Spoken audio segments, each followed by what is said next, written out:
میرے لیے تو طے ہے، میرے لیے تو خوشخبری ہے، میری جان تو جانے والی ہے، شہید ہونے والا ہوں، لیکن میری وجہ سے خبردار مسلمانوں آپس میں اپنا خون مت بہا لو. کیونکہ سامنے جو آئے تھے وہ صحابہ کے غیر تربیت یافتہ مسلمان تھے جو سبائی فرقے میں گمراہ ہو گئے تھے. اللہ کی قسم کھانے والے، امامت کا مصلیہ سنبھال لیے تھے، وہی سبائی فرقے میں سے اٹھ کر لوگ نماز پڑھا رہے تھے. حضرت عثمان سے لوگوں نے پوچھا ان کے پیچھے نماز پڑھنا، کہا پڑھ لو، خیر کا معاملہ خیر کے ساتھ کر لو. عزیز دوستو، کفر کے درجے والے بھی ہیں سبائی فرقے والے، نادانگی میں بھی آگئے سبائی فرقے والے. محاصرہ بڑھتا گیا، آخر کار وہ آخری دن آ گیا عثمان ابن عفان کا. آپ گھر کے اندر تھے، وہیں نماز پڑھتے تھے، وہیں قرآن پڑھتے تھے، وہیں درس دیتے تھے. محاصرہ نہیں قلعے کا، آپ کے علاقے کا دور سے کیا گیا تھا. مطالبہ یہی تھا، خلیفہ چھوڑو نہیں تو قتل ہو جاؤ. آخری دن آپ اپنے گھر کے دروازے کے قریب گئے اور وہاں ٹھہرے قرآن پڑھتے ہوئے. سبائی فرقے کے لوگوں نے دیکھا جو محاصرہ کر کے تھے. ان میں سے ایک آدمی نے اعلان کیا، عثمان رضی اللہ عنہ، یا تو خلافت چھوڑو آج، یا آج حملے کے لیے تیار ہو جاؤ، قتل کے لیے تیار ہو جاؤ. تو کیا ہوا؟ اللہ اکبر. ابن عمر ابن عمر ابن عمر، اللہ اکبر. کہا حضرت عثمان نے جب سنا کہ قتل کے لیے تیار ہو جاؤ، پلٹ کر گھر میں حضرت عمر کے بیٹے ابن عمر اور دیگر صحابہ نوجوان تھے تو کہا، کیا سنا نہیں تم لوگوں نے؟ کیا کہتے ہیں لوگ کہ خلافت چھوڑو یا تو قتل کے لیے تیار ہو جاؤ. ارے میں ان کا خلیفہ، میں اللہ کی طرف بلانے والا، اور اللہ نے کسی مسلمان کا قتل کب کرنا رکھا ہے؟ اس وقت جب یا تو وہ مرتد ہو جائے، اس وقت جبکہ وہ شادی شدہ حالت میں ہوتے ہوئے زنا کر لے، اس وقت ہے، یا اس وقت جب اس نے کسی کو ناحق قتل کر دیا، قتل کے بدلے قتل ہے. اے ابن عمر، اے اصحاب محمد صلی اللہ علیہ وسلم، میں اپنی زندگی میں کبھی زنا کے قریب نہیں گیا، میں اپنی زندگی میں کسی ناحق مسلمان کو قتل نہیں کیا، اور اللہ نے جب سے مجھے ہدایت دی ہے کبھی میرا دل گمراہی کی طرف مائل نہیں ہوا، اور یہ مجھے کس بات پہ قتل کرنا چاہتے ہیں؟ حضرت عثمان کو جب یہ دھمکی ملی، ابن عمر رضی اللہ عنہ، حضرت عبداللہ ابن عمر حضرت عمر کے بیٹے، آپ سے کہا، اے عثمان ابن عفان، یہ آپ سے مطالبہ کر رہے ہیں کہ آپ خلیفہ چھوڑ دیں، یہ لباس اتار دیں. ہرگز نہیں، ان کی بات میں مت آنا. آپ ہمیں اجازت دیجئے، ہم لڑیں گے. اے عثمان ابن عفان، اگر آج یہ لوگ آپ کو قتل کر دیں گے یا قتل نہیں بھی کریں گے تو کیا آپ دنیا میں ہمیشہ ہمیشہ زندہ رہنے والے ہیں؟ ابن عمر کا سوال سن کر کہا، نہیں ابن عمر، کبھی زندہ تو رہنے والا نہیں ہوں. اگر یہ آپ کو قتل کر دیں گے تب بھی آپ کو رب سے ملاقات کرنا ہے.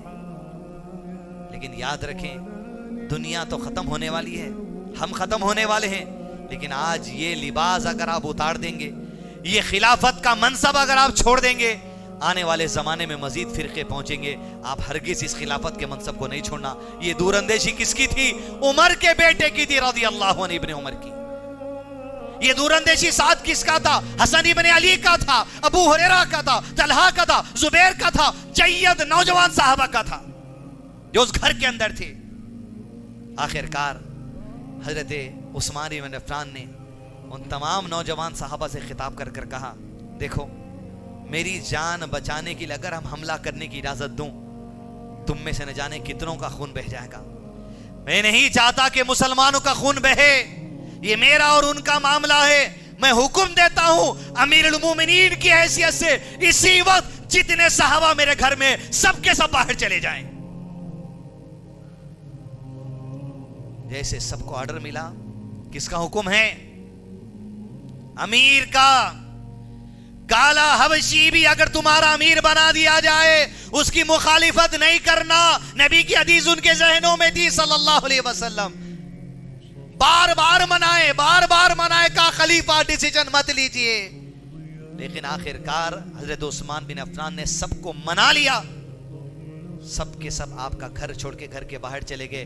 اور باہر جانے کے بعد سب کو آرڈر امیر کا یہی تھا، جب تک میری جان ہے میری اطاعت تمہارے اوپر لازم ہے، ان ظالموں کے اوپر حملہ نہیں کرنا ورنہ تمہارے گھروں میں خون بہے گا۔ میں نہیں چاہتا کہ میری شہادت کو، میرے قتل کو بچانے کے لیے تم آپس میں مدینے میں خون بہا دو، نہیں۔ سوچو آپ، وہ خروج کا دور جو سیریا میں، عراق میں، دیگر علاقوں میں ہوا، کتنے مسلمانوں کا خون بہ گیا۔ یہی کہتے تھے اہل علم، خوارج کے فتنوں سے بچو، اخوانی نظریے سے بچو، خلافت کا نام لے کے لوگوں کو بھڑکانے والوں سے بچو۔ یہی ہوتا، جذبات میں لا لیں گے، مفلر بن لیں گے، جھنڈا لے لیں گے، اعلان کر دیں گے، حکومتوں کے خلاف بول دیں گے، یہ نہیں ہو سکتا۔ یہ حکمت ہے۔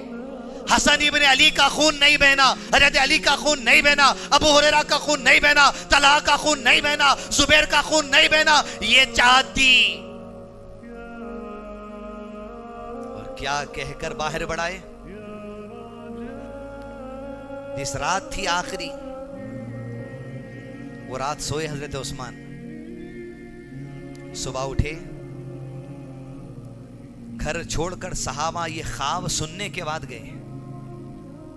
یہ وہ خواب حدیث دوستوں، ولیوں کا خواب اگر کوئی ہے تو یہ خواب سنیے۔ حسن لی غیری درجے کی حدیث کہا اہل علم نے۔ حضرت عثمان رات کو سوئے، صبح اٹھے، اٹھ کر جتنے صحابہ تھے کہا اب چلے جاؤ، اب چلے جاؤ، آج میرا قتل ہونا طے ہے، آج میری شہادت طے ہے، صبح ہو چکی ہے، گھر کے باہر چلے جاؤ، اس لیے کہ میرے خواب میں رات کو محمد رسول اللہ صلی اللہ علیہ وسلم آئے،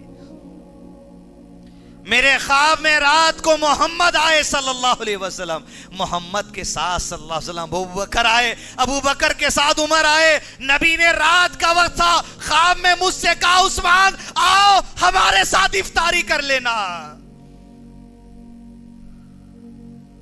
یہ وہ صبح تھی جس صبح کو حضرت عثمان نے سحری کر لی تھی اور آپ روزہ تھے۔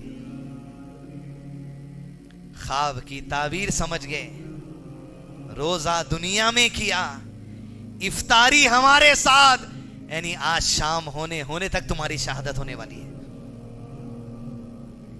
آپ نے کہا گھر کے باہر چلے جاؤ۔ جیسے گھر خالی ہو گیا، آپ کے اہل خانہ گھر میں تھے، جتنے سبائی فرقے کے لوگ محاصرہ کر کے تھے، سب نے عثمان ابن عفان کے گھر پر حملہ کر دیا۔ گھر کے اطرافی علاقے کو آگ لگا دی گئی۔ ایک آدمی حضرت عثمان کے قریب پہنچا، آپ نماز پڑھ رہے تھے، نماز ختم تھی، قرآن مجید آپ کے ہاتھ میں تھی اور قرآن مجید کی تلاوت حضرت عثمان کر رہے تھے۔ پہلا آدمی حضرت عثمان ابن عفان کے قریب پہنچا اور جیسے حملہ کرنا چاہتا تھا، حضرت عثمان نے اس کے اور اپنے درمیان قرآن کو رکھا، کہا اے اللہ کے بندے، تیرے اور میرے بیچ اللہ کی کتاب ہے۔ کیا انداز ہے بیان کا، مطلب فیصلہ ہوگا، یاد رکھ، قتل کرے گا خلیفہ کا تو اس کتاب سے فیصلہ ہوگا، میرے بعد ایسے اٹھیں گے جو تیرا فیصلہ کریں گے۔ جیسے جملہ سنا بجلی گری، پیچھے ہٹ گیا، ختم۔ دوسرا آدمی سامنے آیا، کس کے سامنے؟ عثمان ابن عفان رضی اللہ عنہ کے سامنے۔ اس آدمی کو الموت الاسود کہا جاتا تھا، کالی موت، لڑنے میں ایک دم بے جگر، بے پرواہ ہونے والا۔ حضرت عثمان کے قریب آیا اور آپ پر حملہ کرنے سے پہلے آپ کے گلے کو دبا دیا اور دبا کر اپنی زبان سے کہتا ہے اللہ کی قسم، اتنی ملائم چمڑی میں نے اپنی زندگی میں کسی کی نہیں دیکھی جو عثمان ابن عفان کی دیکھی۔ جب میں ان کی گردن دبا رہا تھا، جس طرح جن ادھر سے ادھر ہوتا ہے، میں دیکھ رہا تھا عثمان کے جسم میں اس کی جان ادھر سے ادھر ہو رہی تھی۔ اور جیسے گلا دبایا، تلوار نکالا، حضرت عثمان نے تلوار کے سامنے ہاتھ کھولا، آپ کا ہاتھ کاٹ دیا گیا۔ ہاتھ جیسے نگلا، حضرت عثمان نے کہا اللہ کی قسم یہ پہلی ہتھیلی ہے جس نے اللہ کے کلام کو نبی کے کہنے پر لکھا تھا۔ کاتبین وحی میں سے ہے عثمان ابن عفان رضی اللہ عنہ۔ جیسے ہاتھ کٹا، خون گرنا شروع ہوا، اور اسی کے بعد تھا کہ حضرت عثمان رضی اللہ عنہ پر پیچھے سے ایک نے لکڑی سے حملہ کیا، اور پھر اس کے بعد حضرت عثمان کے جسم پر تلواروں سے ایسے حملے کیے گئے کہ خون کے فوارے نکل کر قرآن مجید جو ہاتھ میں تھا اس پر گرتے، اور اہل علم نے کہا اسی آیت کا صفحہ کھلا تھا وَإِنْ آمَنُوا بِمِثْلِهِ آمَنْتُمْ بِهِ، ارے ایمان لاؤ ایسے جیسے یہ عثمان ایمان لائے، جیسے ابو بکر ایمان لائے، جیسے عمر ایمان لائے، جیسے صحابہ ایمان لے کر آئے، سب کے سب اس کے اندر شامل ہیں۔ بس یہی ہونا تھا، کچھ دیر کے بعد آپ کی شہادت عمل میں آ گئی۔